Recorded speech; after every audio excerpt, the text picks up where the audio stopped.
Hi friends, నమస్తే అండి. Welcome to our channel. ఈ రోజు మన recipe simple and easy tasty రవ్వ దోశను చూపించబోతున్నానండి. అదైతే నేను హోటల్ స్టైల్లో చూపించబోతున్నాను. దీంట్లో అయితే పెరుగు, మైదా, వంట సోడా ఇలాంటివి ఏమీ ఉండవు. అంతేకాదు ఫ్రెండ్స్, నేను చూపించిన బ్యాటర్లో మీరు చేసుకున్నారే అనుకోండి, రవ్వ దోశ అనేది అప్పటికప్పుడే కాకుండా ఆ బ్యాటర్ని స్టోర్ చేసుకుని 2 days వరకు కూడా ఎంజాయ్ చేయొచ్చు. ఇంకెందుకండి ఆలస్యం, వీడియోలోకి వెళ్ళిపోదామా మరి. ఫ్రెండ్స్, వీడియోలోకి వెళ్లే ముందు చిన్న రిక్వెస్ట్, వీడియోని చివరి వరకు చూడండి. మీకు కానీ ఈ వీడియో నచ్చితే ఒక లైక్ చేయండి. అంతేకాదు friends, me friends and relatives కూడా షేర్ చేయండి. ముందుగా ఒక బౌల్ తీసుకొని దానిలోకి చిన్న టీ గ్లాస్ తో 2 గ్లాసుల బియ్యాన్ని తీసుకోండి. ఇక్కడ గ్లాస్ అన్నది చిన్నదే తీసుకోండి ఫ్రెండ్స్, ఎందుకంటే ఈ చిన్న గ్లాస్ బ్యాటర్ అన్నది చాలా ఎక్కువ అయిపోతుంది. మరీ పెద్ద గ్లాస్ అయితే తీసుకోకండి.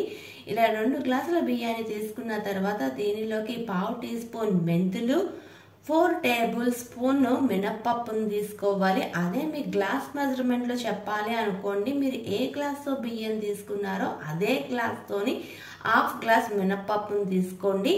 ఇలా తీసుకున్న తర్వాత అన్ని ఇంగ్రీడియంట్స్ ని చక్కగా మంచినీళ్ళతో 1-3 సార్లు శుభ్రంగా కడుక్కోండి. ఇలా కడుక్కున్న తర్వాత అన్ని ఇంగ్రీడియంట్స్ మునిగే అంతవరకు నీళ్లు పోసుకొని మూత పెట్టుకొని 4 గంటలు నానబెట్టుకుందాము. ఇది పక్కన పెట్టుకుందాము.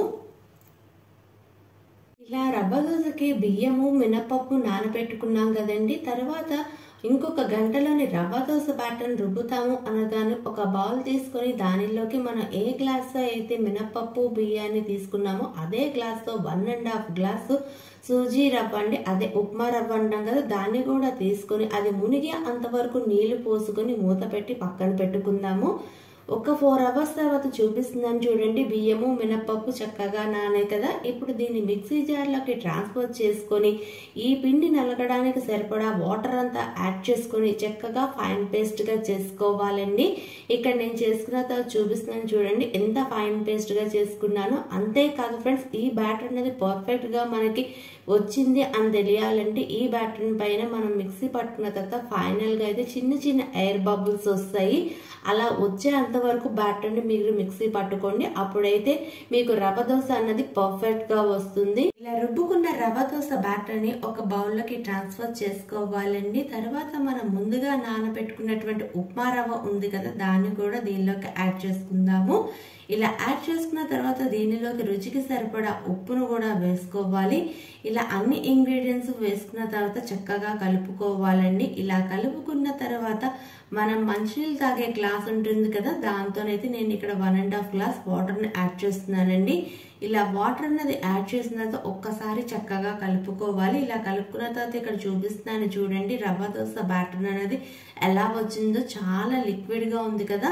ఇలా వచ్చేటట్టు కలుపుకోవాలి. ఇలా కలుపుకున్న తర్వాత నేనైతే కొంచెం అన్నది మాత్రం ఒక బౌల్లోకి ట్రాన్స్ఫర్ చేసుకుంటున్నానండి. మిగతాది కావాలి అనుకుంటే వాడుకోవచ్చు, లేదంటే ఫ్రిడ్జ్ లోనైనా పెట్టుకోవచ్చు.